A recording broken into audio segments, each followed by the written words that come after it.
ஒரு சூரியன், ஒரு சந்திரன், ஒரு புரட்சி தலைவர் எங்கள் எம்ஜிஆர் மட்டும்தான்.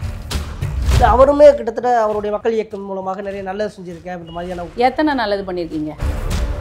ஒரு எங்கள் தலைவர் பேசினது எத்தனையோ மேடை பேச்சுகள் ரெக்கார்ட் செய்யப்பட்டிருக்கு. அதை போட்டு கேட்டு பாருங்கள். தாய்மார்களே, என் ரத்தத்தின் ரத்தமான உடன்பிறப்புகளே. இது வார்த்தையால் எங்கள் தலைவர் சொல்லலை, வாழ்ந்து காட்டினவர்.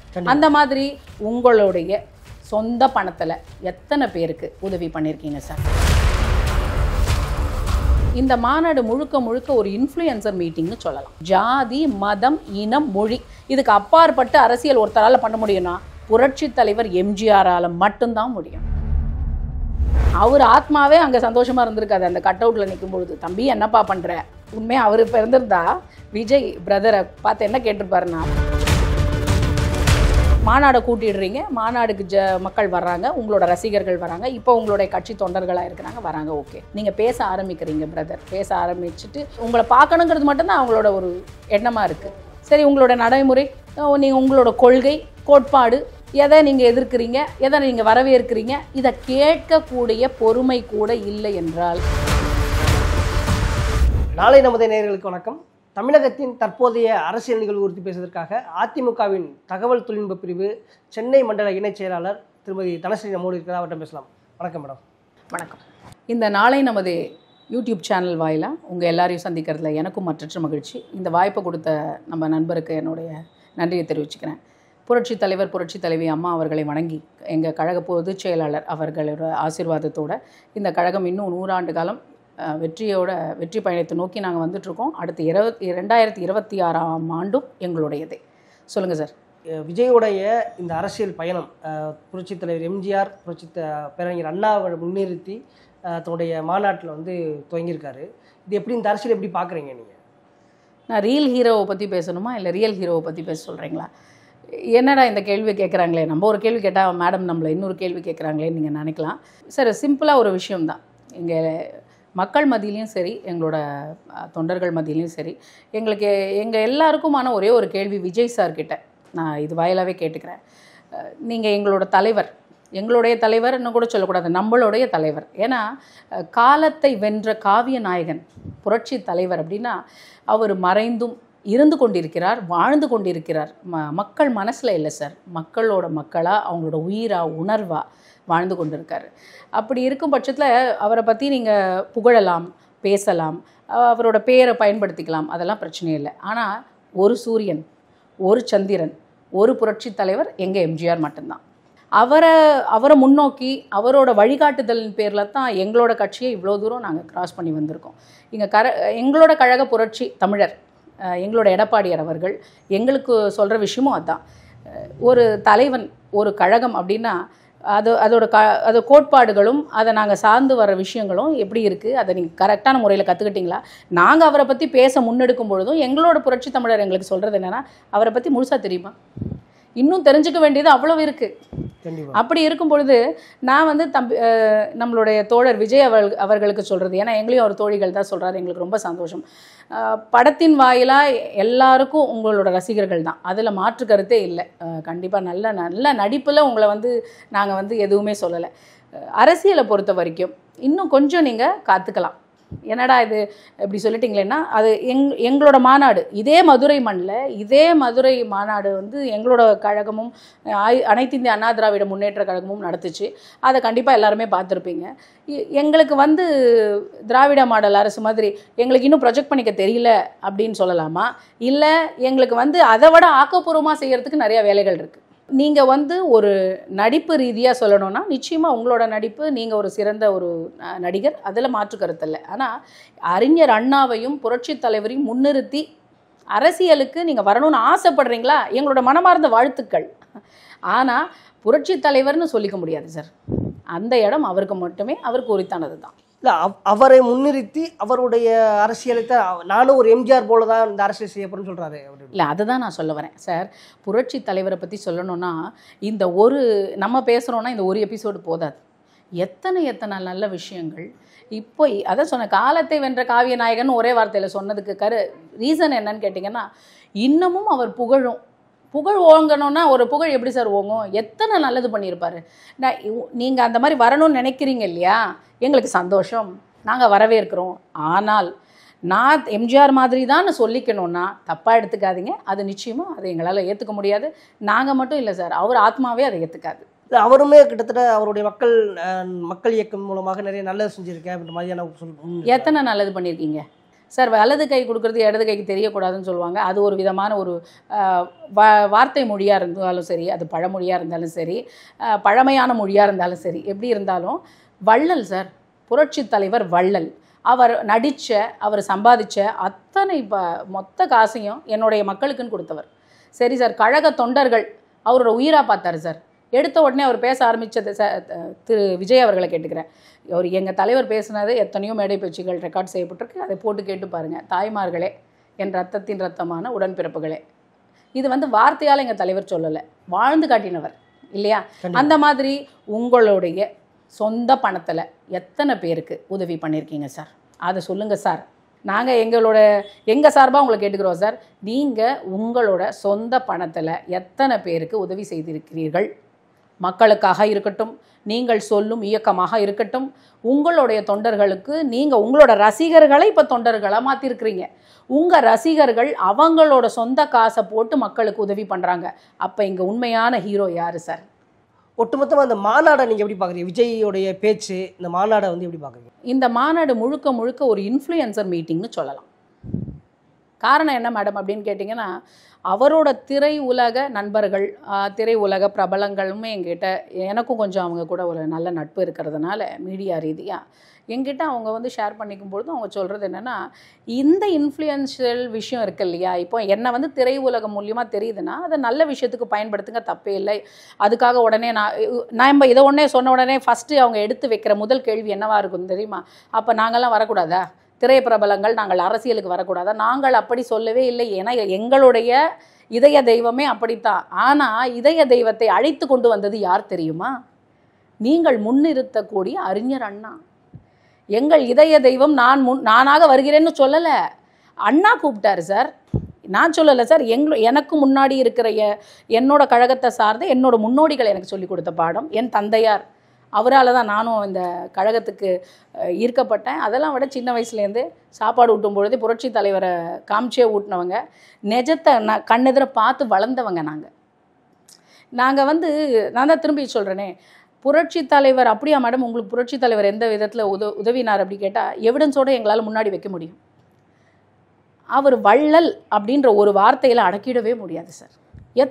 எத்தனை பேருக்கு சரி, இதெல்லாம் விட்டுடுங்க சார். ஜாதி, மதம், இனம், மொழி, இதுக்கு அப்பாற்பட்டு அரசியல் ஒருத்தரால் பண்ண முடியும்னா புரட்சி தலைவர் எம்ஜிஆரால் மட்டும்தான் முடியும். எங்கேயாவது எந்த இடத்துலையாவது நான் இதை சார்ந்தவன், நான் இதை தான் இருக்குது அப்படின்னு பேசி நீங்கள் கேட்டிருக்கீங்களா?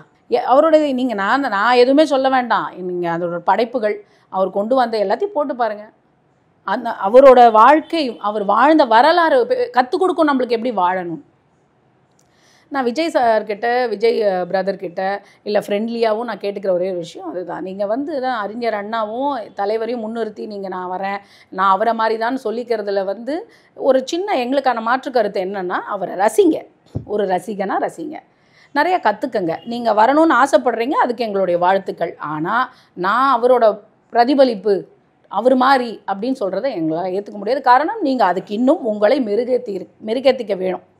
அந்த மாதிரி வாழறதுக்கெல்லாம் அதுவே வரும். நிச்சயமாக மேடம், விஜய் அவர்களுடைய அந்த பேச்சில் கிட்டத்தட்ட அதிமுக பாஜக கூட்டணி ஒரு அடிமை கூட்டணி என்றும், அதிமுக தொண்டர்கள் இப்போ அதிமுக இப்போ யார் கையில் இருக்குன்னு தெரியலை, தொண்டர்கள்லாம் ஒரு மனக்குமுறவரோடு இருக்காங்க அப்படின்ற மாதிரியான பேச்சையும் விஜய் சொல்லியிருக்காரு. அதை நீங்கள் எப்படி பார்க்குறீங்க? நாங்கள்லாம் அடிமையாக இருக்கோம் மாமா. அடிமை கூட்டணி, அதாவது அடிமை கூட்டணி. ஓ நைஸ். பாரதிய ஜனதா கட்சி இல்லையா? இப்போ தான் சொல்கிறேன், அவர் அந்த மேடை பேச்சில் எனக்கு அது ஒன்று தான். இப்போது எல்லாருக்கும் புரியும்படியான ஒரு லாங்குவேஜில் பேசுகிறோம், ஒரு மொழியில் பேசுகிறோம். அதாவது சொல்லுவாங்கள்ல, கோர்வையாக நான் பேச வரவில்லை, எங்கள் தலைவர்னு சொல்லுவார். நான் என்ன மேடை பேச்சாளனா? சரி, அப்படிலாம் இல்லை, எழுதி வச்சுட்டு பேசலை, இல்லை என்ன இப்படியே இயல்பாக பேசுகிறேன்னா கூட பேசும்பொழுது நம்ம என்ன பேசுகிறோம், அந்த கருத்தில் உண்மை இருக்கிறதா? அதுக்கு முன்னாடி இது அதோட சரித்திரத்தெல்லாம் கொஞ்சம் புரட்டி பேசும்பொழுது நம்ம முன்னாடி இருக்கிற ரசிகர்கள் மட்டும் நம்மளுடைய பார்க்குறவங்க கிடையாது, ஆடியன்ஸ் இல்லையா? அவரே சொல்கிறாரு, டிவிலேருந்து பார்க்குற என்னுடைய எதிர்கட்சியாக இருக்கட்டும், யாராக இருக்கட்டும், எல்லாருக்கும் நான் என்னோட நன்றியை தெரிவிச்சுக்கிறேன்னு சொல்லும்பொழுது கொஞ்சம் கவனித்து பேசியிருக்கலாம். இல்லையா? எப்படி சொல்கிறீங்க சார்? பாரதிய ஜனதா கட்சியை வந்து எவ்வளோ பழமையான கட்சி, எத்தனை தேசிய தலைவர்களை நம்மளுக்கு கொடுத்த கட்சி. அதெல்லாம் இருக்கட்டும். இப்போ தமிழ்நாடு மட்டும் இல்லை சார், இந்தியா பாதுகாப்பாக இருக்குது அப்படின்னா அதுக்கு காரணம் யார் சார்? இல்லையா? அதை யாராவது மாற்று கருத்து இருக்குதுங்களா? எக்கானமியை புரட்டி பார்க்க சொல்லுங்கள் சார்.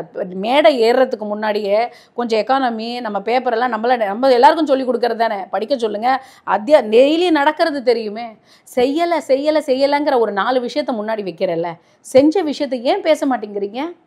இன்னைக்கு மிஸ்டர் விஜய், நீங்கள் பாதுகாப்பாக ஒரு மேடையில் பேசுகிறீங்கல்ல இல்லையா? நண்பர் விஜய் அவர்கள் பாதுகாப்பாக பேசுகிறாருன்னா அது காரணம் யார்? எந்த அளவுக்கு? இதை நான் சொல்லணும்னு இல்லை, ஒன்றுமே வேண்டாம் சார். நீங்கள் சொல்கிற உங்கள் சோஷியல் மீடியா ட்ரோல், உங்கள் சோஷியல் மீடியாவில் எவிடன்ஸோடு கொடுக்குறாங்க. இப்போ நான் பேசும்பொழுது கூட நான் அந்த நண்பர்கிட்ட வேணால் முடிச்சக்கப்புறம் கொடுக்குறேன், நடுவில் போட்டு காட்டுங்க. எந்த அளவுக்கு நம்ம பாதுகாப்பான தேசத்தில் இருக்கோம், எப்படி பாதுகாக்கப்பட்டு இருக்கோம், எவ்வளோ பிரச்சனையிலேருந்து.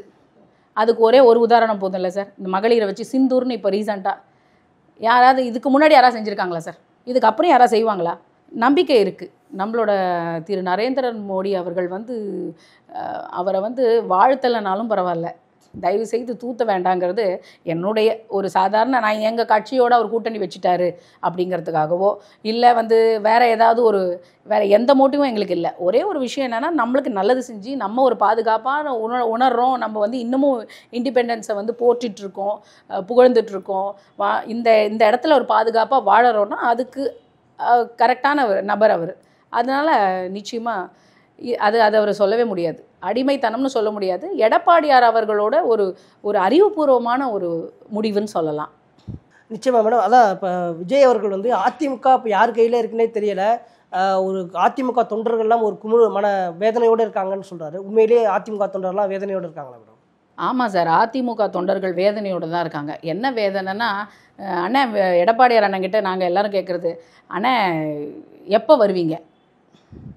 எப்போ? கீழே ஒரு காமன் பப்ளிக்கு, நீங்கள் எங்கள் தொண்டர்கள்லாம் இல்லை, நாங்கள் செட்டிங் பண்ணிக்கலை, நாங்கள் ஆள் சேர்க்கலை, எப்பயும் போகிற கேம்பெயின் தான். புரட்சி தமிழரின் எழுச்சி பயணம் பார்த்துட்ருப்பீங்கன்னு நம்புகிறேன். நானும் அண்ணன் கூட வந்து பயணிச்சிட்ருக்கிறேன். அதில் வந்து உங்களுக்கு ப்ரூஃப் கொடுக்குற மாதிரி, எவிடன்ஸ் கொடுக்குற மாதிரி எங்ககிட்ட நிறையா வீடியோக்கள் இருக்குது, நகல்கள் இருக்குது, நேரடியான ஒரு உண்மையான சம்பவம்லாம் நிறையா இருக்குது. அதில் தான் கீழேருந்து ஒரு அம்மா கேட்குறாங்க, எப்போ நான் வருவீங்க? என்ன சார் அதிருப்தி? ஆமாம் சார், அதிருப்தி தான். இன்னும் ஆட்சியை பிடிக்கலையே, அந்த அதிருப்தி இருக்குது. பெண்கள் பாதுகாப்பு, மெயினாக பெண்கள் மகளிர் பாதுகாப்பு எங்கள் ஆட்சி மாதிரி கொடுக்க முடியுமா சார்? இது ஒரு கம்பீரமான ஒரு தைரியமாக ஒரு மகளிர்ன்ற ஒரு இதுலேயே சொல்கிறேன், நான் கொடுக்க முடியுமா? நான் ஒரு சென்னை மண்டல இணை செயலாளராக இந்த ஒரு பொறுப்பை வகிச்சிட்ருக்கேன், இவ்வளோ வருஷமாக இருக்கேன். அப்படின்னா எந்த மாநாடாக இருக்கட்டும், எந்த பொது மேடையாக இருக்கட்டும், எந்த ஒரு விழாவாக இருக்கட்டும், எங்கள் மகளிருக்கான பாதுகாப்பும் சரி, மரியாதையும் சரி, ஒரு சின்ன இது கூட எங்களுக்கு ஒரு கம்ஃபர்ட்னஸ் கொடுக்காமல் இருந்ததில்லை. எங்களுக்குன்னு ஒரு அங்கீகாரம், அதுக்கான மரியாதை. சகோதரி வந்துட்டிங்களா, எல்லாம் உங்களுக்கு சரியான முறையில் இருக்கா? இதே மதுரை மண்ணில் எங்கள் அண்ணனும் மாநாடு நடத்துனாங்க, அந்த மாநாடுக்கு நானும் போயிருந்தேன். நீங்கள் இந்த விஷயம் கேட்டதுனால இந்த சம்பவத்தை உங்கள் கூட ஷேர் பண்ணிக்கிறேன். அதே மாநாடுக்கு நான் போயிருந்தேன் சார். என்ன மாதிரி எத்தனை மகளிர் வந்து அங்கே வந்திருப்பாங்க, குழந்தைகள் வந்திருப்பாங்க, பெண்கள் வந்திருப்பாங்க, தாய்மார்கள் வந்திருப்பாங்க இல்லையா? நான் போயிருந்தேன். எப்பயும் போல தான் நம்மளோட திராவிட மாடல் அவங்களால என்ன முடியுமோ டிஸ்டர்பன்ஸ் கொடுப்பாங்கல்ல. வெளியில் வரும்பொழுது அந்தந்த வெஹிக்கிள், நீங்கள் பார்த்தது சாம்பிள் சார், மெயின் பிக்சரை நீங்கள் பார்க்கல, எங்களால் கவர் பண்ண முடியல. எத்தனை கேமராக்கள், எத்தனை மேலே எவ்வளோ நீங்கள் ஃப்ளை பண்ண விடுவீங்க? பத்தலை, பின்னாடி அவ்வளோ லாரி நிற்கிது, டைவர்ட் பண்ணி விடுறாங்க, போக முடியாது மேடம்ன்றாங்க. சரி, நம்ம படிப்பு இதில் ஏதாவது பயன்படட்டும் நம்ம, ஏன்னா எவ்வளோ என் பின்னாடி நிறைய மகளிர் லேடிஸ் என்ன சார் பண்ணுவாங்க? இறங்கி நம்ம படிப்பை கொஞ்சமாவது பயன்படுத்துவோமேன்ட்டு நான் இந்த பொறுப்பில் இருக்கேன். நீங்கள் அண்ணனை பார்க்க, அண்ணனில் இந்த மாநாடை நாங்கள் கலந்துக்கணும், இது எங்களுடைய நிகழ்ச்சி அப்படின்னு சொல்லி சண்டை போடுறோம். சண்டை போட்டு வெளியில் வரும்பொழுது எனக்கு ஒரு ஆக்சிடெண்ட். இது தானாக நடந்திருக்குங்கிறீங்களா? ஐசியூவில் அட்மிட் பண்ணுறாங்க, எல்லாத்துக்குமே எவிடன்ஸ் இருக்குது, கார் நொறுக்கப்படுது. ரிட்டர்ன் வரும்பொழுது எழுந்து வெளியில் வரோம். டாக்டர்கிட்ட சொல்லிடுறேன், எனக்கு ஓகே தான், நான் கான்ஷியஸில் இருக்கேன். நான் இல்லை மேடம், உங்கள் யார் அட்மிட் பண்ணதுன்றீங்க சார்? பொதுமக்கள். வாசலில் காத்துட்டு இருந்தது யார் தெரியுமா? என் குடும்பமோ என் கணவரோ, அதெல்லாம் என் மைண்டில் இருக்குது. ஆனால் காத்துட்டு இருந்தது எங்களுடைய தொண்டர்கள். அவங்களுக்கு பதில் சொல்லணுங்கிறாங்க. ஏன்? அதெல்லாம் ஒன்றும் இல்லை, எனக்கு சரியாக போச்சு, நான் கிளம்புறேன். யார் உங்கள் அண்ணனுக்கு பதில்? எந்த அண்ணன்? கூட பிறந்த அண்ணனா? எடப்பாடியார். நாங்கள் பேச மாட்டோமா? நாங்கள் நிற்க மாட்டோமா? இது போதுமே. 2026 எடப்பாடியார் தான் சார். விஜய் வந்துட்டு எம்ஜிஆரையும் அண்ணாவையும் முன்னிறுத்தும் பொழுது அதிமுக தொண்டர்கள் விஜய்க்கு வாக்களிக்கக்கூடிய வாய்ப்பு இருக்குன்ற மாதிரியும் சொல்லப்படுது. எந்த மாதிரி வாய்ப்பு இருக்கான்? அதுக்கு ஏதாவது ஒரு வேல்யூபிள் எவிடன்ஸ் ஏதாவது வச்சுருக்கிறாரா? சரி, இவர் என்ன பேசினார்? அறிஞர் அண்ணாவை பற்றியும் புரட்சி தலைவரை பற்றியும் என்ன சொல்லிட்டாருன்னு நினைக்கிறீங்க? எங்கள் புரட்சி தலைவர் பாடின பாட்டு கொள்கை பாடல்களும் தத்துவ பாடல்களும் கோடான கோடி பாடல்கள் இருக்குது. நாங்கள்லாம் வந்து காலையில் எழுந்துக்கிறதுலேருந்து உண்ண உணவு மாதிரி சார். நாங்கள் ரசிகர்கள் இல்லை சார், தலைவரோட வெறியர்கள்னு சொல்லலாம், இல்லை பக்தர்கள்னு சொல்லலாம். புரட்சி தலைவர் பொன்மனச்செம்மல் உருவாக்கிய அனைத்து இந்திய அண்ணா திராவிட முன்னேற்ற கழகம், அந்த ஆத்மா எங்கே குடிகொண்டு இருக்குன்னு நீங்கள் நினைக்கிறீங்க? அவர் ஆத்மாவே அங்கே சந்தோஷமாக இருந்திருக்காது. அந்த கட் அவுட்டில் நிற்கும் பொழுது, தம்பி என்னப்பா பண்ணுற?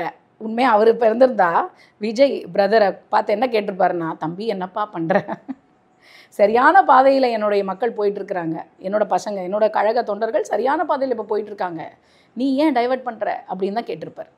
ஏன்னா எடப்பாடியாரோட எழுச்சி பயணங்கிறது சார், இது ஒரு மிகைப்படுத்தி சொல்வதற்காகவோ இல்லை நான் இந்த கட்சியை சார்ந்தவள் அதனால் சொல்கிறேன்லாம் நினைக்க வேண்டாம். உண்மையாக மனசாட்சிக்கு விரோதம் இல்லாமல் இறைவன் மீது ஆணையாக நாங்கள் சொல்கிறது என்னென்னா, அந்த எழுச்சி பயணம் மக்களுக்கான ஒரு பயணம்.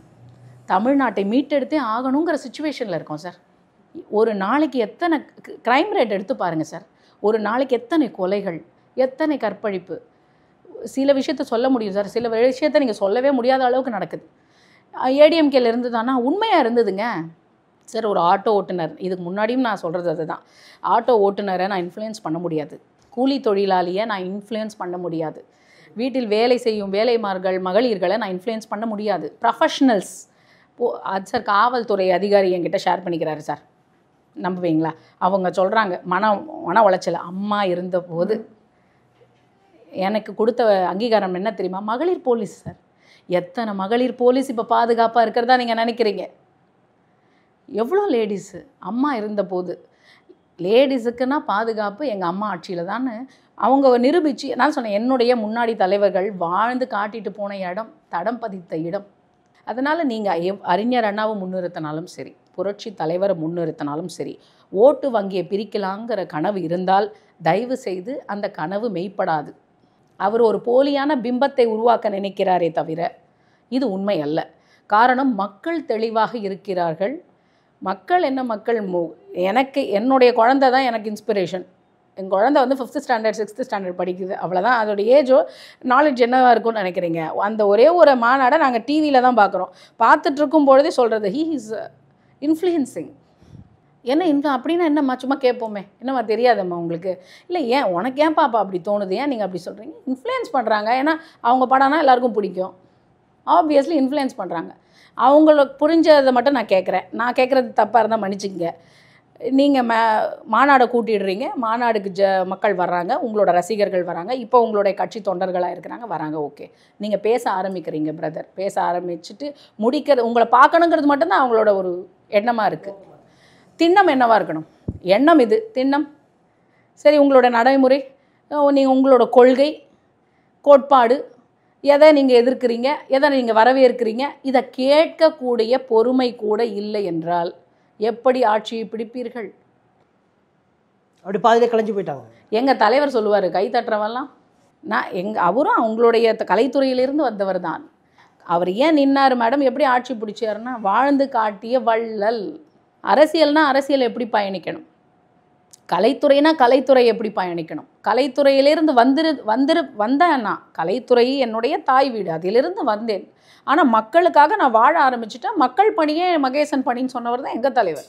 அவரை பார்த்து நீங்கள் வரணும்னு நினைக்கிறத நாங்கள் வரவேற்கிறோம், வாழ்த்துக்கள் தெரிவிச்சுக்கிறோம். ஆனால் நான் திரும்ப சொல்கிறதா தான், அனைத்து இந்திய அண்ணா திராவிட முன்னேற்ற கழகம் புரட்சி தலைவர் ஆரம்பித்தது. அதை வழி நடத்தி கொண்டிருப்பது அம்மாவினுடைய ஆத்மா. செயல்படுத்தி எங்களை எல்லாம் காவல் தெய்வமாக காத்து அதிருப்தியில் இருக்காருன்னு சொல்கிறாரு இல்லைங்களா? ஆமாம், அதிருப்தி 2026ஆம் ஆண்டு எப்போது வரும், நாங்கள் ஆட்சியை எப்போ பிடிப்போம், இந்த தமிழகத்தை எப்போது மீட்போம் அப்படிங்கிறதுல தான் அதிருப்தியை தவிர வருமா வராதா, பிடிப்போமா பிடிப்போம் அந்த டவுட்டே எங்களுக்கு இல்லை சார். நிச்சயமாக. இப்போ நீங்கள் கூட சொன்னீங்க, இந்த சுற்றுப்பயணம் ரொம்ப பிரமாண்டமாக போய்கிட்டு 100 தொகுதியில் கடந்துட்டுருக்காரு. ஆனால் இப்போ சமீபத்தில் ஒரு சர்ச்சை போயிட்டு இருக்குது. தொடர்ந்து இந்த எடப்பாடியாரோட அந்த சுற்றுப்பயணத்தில் ஆம்புலன்ஸ் வரக்கூடிய விஷயங்கள் சர்ச்சையாக இருக்குது. நேற்று கூட திருச்சியில் ஒரு ஆம்புலன்ஸ் வரும்பொழுது கூட்டத்துக்குள்ள வரும்போது அந்த ஆம்புலன்ஸ் டிரைவர் தாக்கப்பட்டிருக்காரு. அதுக்கு நிறைய எதிர்க்கட்சிகள் கூட, அதாவது இப்போ இருக்கக்கூடிய திமுக கூட்டணி கட்சிகள் கண்டனம் தெரிவிச்சிருக்காங்க. இந்த சர்ச்சை ஏன் தொடர்ந்து உருவாக்கப்படுது?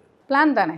இப்போ இப்படி பண்ணணும், அப்போ இவங்க வந்து கொதிச்செழணும், அதை நாங்கள் வந்து அட்வர்டைஸ்மெண்ட் பண்ணி அவங்களுக்கு வந்து ஃபோர்காஸ்ட் பண்ணி காட்டணும், இதை பற்றியே ட்ரெண்ட் ஆகணும், வைரல் பண்ணணும், மீம்ஸ் கிரியேட் பண்ணணும், அப்படிங்கிறது தான் அவங்களுடைய பிளானே. நீங்கள் பிளான் ஏ பி சி டின்னு என்ன வேணால் போடுங்க, ஓகேவா? ஆனால் சக்ஸஸ் ரேட் என்னமோ ஏடிஎம்கேக்கு தான். அனைத்து இந்திய அண்ணா திராவிட முன்னேற்ற கழகத்தை யாரால் அடிக்கும்? நான் இதெல்லாம் பண்ணுறீங்க இல்லையா? நான் ஒரே ஒன்று தான் கேட்குறேன். இந்த திராவிடல் மாடல் அரசை பார்த்து கேட்கக்கூடிய ஒரே ஒரு கேள்வி என்னென்னா, நான் திரும்ப சொல்கிறது அதுதான். அரசியலை பொறுத்த வரைக்கும் அரசியல் நாகரிகம், அந்த கோட்பாடு, அந்த கலாச்சாரத்தை பின்பற்றணுன்னா நல்லாயிருக்கும். ஏன்னா நம்ம தமிழ்நாடு அதுக்கு பேர் போன ஒரு விஷயம். இந்த மாதிரி சின்ன சின்ன விஷயத்தை காமிச்சு, சின்ன விஷயம்ன்றது ஆம்புலன்ஸுங்கிறது எவ்வளோ மெயின் சார். ஒரு உயிர் காக்கிற ஒரு விஷயம், அதை ஒரு கூட்டத்தை கலைக்கிறதுக்கும் அவங்கள டிஸ்டர்ப் பண்ணுறதுக்குமா பயன்படுத்துறது? எப்படிங்க இவ்வளோ கான்ஃபிடென்ட்டாக சொல்கிறீங்கன்னா, சரி நாங்கள் இவ்வளோ கான்ஃபிடென்ட்டாக சொல்கிறோம்ல, எங்கே நீங்கள் வந்து எங்களுக்கு ப்ரூவ் பண்ணுங்க பார்ப்போம். இவ்வளோ ஆம்புலன்ஸாக அது எப்படி சார் எடப்பாடியார் போகிற கூட்டத்துக்கே வருது இல்லையா? அந்த கூட்டத்துக்கு கரெக்டாக மக்கள் எல்லாம் வந்துடுவாங்களாம். ஏன் மக்கள் கூடுறதுக்கு முன்னாடியோ மக்கள் கலைஞ்சக்கு அப்புறமோ ஏன் வரமாட்டேங்குது? சரியான அந்த நேரத்தை குறித்து கொண்டு மக்கள் இருக்கும் பொழுது அவர்களுக்கும் இடையூறு. உள்ள ஏதாவது ஒரு எமர்ஜென்சி, நிஜமாகவே பேஷண்ட் இருக்காங்க, அவங்களுக்கு ஒரு அத்தியாவசியம்னா பயன்படுத்தலாம். வெறும் ஆம்புலன்ஸ் தானே சார் போகுது. இல்லை, இப்போ அவங்க இப்போ திமுக அது மாதிரி கூட்டணி கட்சிகள் தரப்பு என்ன சொல்கிறாங்கன்னா, ஒரு உயிர் காக்கக்கூடிய ஒரு ஆம்புலன்ஸை வந்து வழிவிடாமல் தடுத்து அந்த ஆம்புலன்ஸ் டிரைவர் அடிப்பது அநாகரிகம், மனிதாபமற்ற செயல்னு சொல்லிட்டு அதிமுக மீதான குற்றச்சாட்டு வைக்கிறாங்க. இது வந்து எந்த அளவுக்கு உண்மை என்று எனக்கு தெரியவில்லை. தவறாக நினைத்து கொள்ள வேண்டாம். அனைத்து இந்திய அண்ணா திராவிட முன்னேற்ற கழகத்தை பொறுத்தவரை மக்கள் பாதுகாப்பும் மக்களுடைய வளர்ச்சி மட்டுமே தான் அதோட பிரதானம். அது வந்து அது இதுன்னு இல்லை, ஆம்புலன்ஸுக்குன்னு இல்லை, அந்த உயிர் காக்கிற விஷயன்றதுனால தான் எங்கள் எடப்பாடியார் பார்த்தீங்கன்னா கடந்த ஒரு 3 மீட்டிங்கில் இதே டிஸ்டர்பன்ஸு ஓப்பன் அதையாரும் நாங்கள் இதெல்லாம் பண்ணலையே, எல்லா நியூஸ் சேனல்லையும் வந்தது. அது கொஞ்சம் வழி விடுங்கப்பா ஆம்புலன்ஸ் வருதுன்னு சொன்னாங்க. வழி விடுங்கப்பா ஆம்புலன்ஸ் வருது, வழி விடுங்கப்பா ஆம்புலன்ஸ் வருதுன்னு சொன்னவர் எப்படி சார் அடிப்பார்? நீங்களே அனுப்புகிறீங்க, நீங்களே அடிக்க வைக்கிறீங்க, நீங்களே அதை டெலிகாஸ்ட்டும் பண்ணுறீங்க. இது நியாயமா? நிச்சயமாக மேடம். சமீபத்தில் வந்துட்டு உள்துறை அமைச்சர் அமித்ஷா வந்து திருநெல்வேலிக்கு வந்தார். அவர் பேச்சில் என்ன சொல்லியிருந்தாருன்னா, சோனியா காந்தி வந்து ராகுல் காந்தியை வந்து பிரதமராக்க முயற்சிக்கிறாங்க, அதே போல் ஸ்டாலின் வந்து உதயநிதியை வந்து முதல்வராக்க முயற்சிக்கிறாரு, அந்த கனவு பலிக்காது அப்படின்னா பேசினார். அதுக்கு திரு ஆராசா வந்து பதிலடி கொடுக்குற விதமாக சொல்லியிருக்காருன்னா, அதிமுக பாஜக கூட்டணியை வந்துட்டு உதயநிதி அவர்கள் சமாதி கட்டுவார்கள், அதே போன்று எங்களோட கூட்டணிக்கு வந்துட்டு அறிவாலயத்திலிருந்து முதல்வர் வருவார், அதிமுக பாஜக கூட்டணிக்கு வந்து நாக்பூர்லேருந்து முதல்வர் வேட்பாளர் வருவாங்க அப்படின்ற மாதிரி சொல்லியிருக்காரு. இங்கே என்ன உங்கள் கருத்து? இது அதான் ஒவ்வொருத்தருக்கும் ஒரு கற்பனை திறன் இருக்கும்ல, அந்த மாதிரி இப்போ கற்பனை திறன் நம்ம மக்கள்கிட்ட அதிகமாகிடுச்சு, வேறு ஒன்றுமே இல்லை. எவ்வளவு தெளிவுபடுத்தினாலும், எவ்வளோ பத்திரிகை வாயிலாம் சொன்னாலும் சரி, நேரடி ஊடகத்தில் வந்து பேட்டி கொடுத்தாலும் சரி, நான் என்ன சொன்னாலும் நான் வந்து இப்படி ஒரு கற்பனை, அது இவங்க என்ன முயற்சிக்கிறாங்கன்னா சார், இப்போ ஒரு சின்ன ஏதாவது ஒரு கருத்து சொல்லி மக்களுக்குள்ளே ஒரு சலசலப்பை ஏற்படுத்திடக்கூடாதா?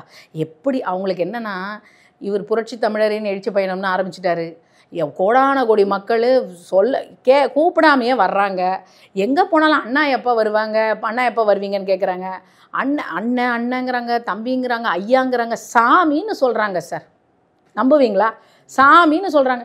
ஏம்மா அப்படி சொல்கிறேம்மா, அதை அப்படிலாம் பேசக்கூடாதுமா, அண்ணனுக்கு பிடிக்காது. நாங்கள் சொல்கிறோம் கீழே, ஐயோ இந்த மாதிரிலாம் பண்ணால் பிடிக்காதுமா, அப்படிலாம் நீ சும்மா இருமா, காக்கிறவன் சாமி தானேங்கிறாங்க. என்ன நாளைக்கு காப்பாற்றுற போது சாமி தானே, அதனால் நான் சாமின்னு சொல்கிறேன். இதெல்லாம் சொல்லி கொடுத்தா சொல்லுவாங்க சார். இதெல்லாம் நம்ம ஆட்களுக்கு படம் பிடிச்சி போட டைம் இல்லை. எங்கே நாங்கள் பிஸியாக இருக்கோம், நாங்கள் இன்னும் வளர்த்திக்கணும்னு நினைக்கிறேன். நீங்கள் சொல்கிற மாதிரி வேணா ஒன்று பண்ணுறோம் சார், நாங்களும் இனிமேல் எங்களை வந்து வளர்த்திக்கிட்டு இந்த மாதிரிலாம் சொல்லும்போது கடன்னு புகைப்படங்களோ இல்லை வீடியோக்களோ எடுத்து போட்டால் கூட மேபி மக்களுக்கு இன்னும் வந்து நான் வந்து இதை வந்து இந்த கருத்தை வந்து நிச்சயமாக வந்து என்னால் ஏற்றுக்க முடியாது. இதில் எங்கள் எடப்பாடியார் சொன்னது தான், இது ஒரு ஆரோக்கியமான கூட்டணி, சரிங்களா? அவரே சொல்லிட்டாரே, என்னோட தலைமையிலான அரசு நிச்சயமாக மக்களுக்கு ஒரு நல்ல பணியை செய்யும் அப்படின்னு தான் சொல்லியிருக்காரு. இப்படி ஒரு தன்னடக்க தலைவன், தன்மான சிங்கம், புரட்சி தமிழர் எழுச்சி பயணம் வந்து நிச்சயமாக வெற்றியை நோக்கி தான் பயணிச்சிட்ருக்கு. 2026 அனைத்து இந்திய அண்ணா திராவிட முன்னேற்ற கழகம் கண்டிப்பாக வந்து ஆட்சி பிடிக்கும். இல்லை, ஒரு அதிமுக பாஜக கூட்டணிக்கு உதயநிதி வந்து சமாதி கட்டுவார்னு சொல்லியிருக்காரு ஆராசா. உதயநிதியோட படம் அந்தளவுக்கு தமிழகத்தில் இருக்குதா? உதயநிதி அவர்கள் வந்து துணை முதல்வரா சார்? ஓகே. இல்லை, அடிக்கடி எனக்கு அதுவே மறந்து போயிடுது. யாராவது சொன்னால் தான் நம்மளுக்கே ஞாபகம் இருக்குது. அவங்க வந்து அவங்க அப்படி சமாதி கட்டுவாங்க அப்படின்னா இவ்வளோ தொண்டர்கள், கோடான கோடி தொண்டர்கள் இருக்கும் இல்லையா? அப்படிலாம் நடக்க விட்டுருவோமா? என்னை கேட்டால் எங்கள் தலைவர், இப்போ எங்களுடைய தலைவர், எங்களுடைய அண்ணன், இப்போ அப்படி சொன்னால் வேறு எங்கள் மக்களுக்கும் வருது. தமிழ்நாட்டு மக்களை என்ன சொல்கிறாங்கன்னா, அது என்ன எப்போ பாரு எங்களுடைய அண்ணன் எங்களுடைய தலைவர்னு சொல்கிறீங்க? நம்முடைய அண்ணன், நம்மளுடைய தலைவர், கழக புரட்சி தமிழர் எடப்பாடியார் அவர்கள் வந்து எங்களுக்கு சொல்கிறது என்னென்னா, நீங்கள் எப்போ பேசும்பொழுதும் உங்கள் அரசியல் நாகரிகத்தை தயவு செய்து இந்த வார்த்தையை கூட நாங்கள் சொல்ல விரும்பலை. 2026 ரிசல்ட்டில் பார்க்கலாம் சார். அப்போ தெரிஞ்சிடும் யாருக்கு யார். அப்போ கூட நாங்கள் இந்த வார்த்தைகளை கூட பயன்படுத்த மாட்டோம். காரணம் எங்கள் வளர்ப்பு அப்படி. நிச்சயமா மேடம், உங்களோட நேரத்தை ஒதுக்கி உங்களோட கருத்துக்களை பகிர்ந்துட்டு ரொம்ப நன்றி மேடம். நன்றி. அரசியல்ல உண்மையா என்னதான் நடக்குது தெரிஞ்சுக்க நாளை நமதே சேனலை சப்ஸ்கிரைப் பண்ணுங்க.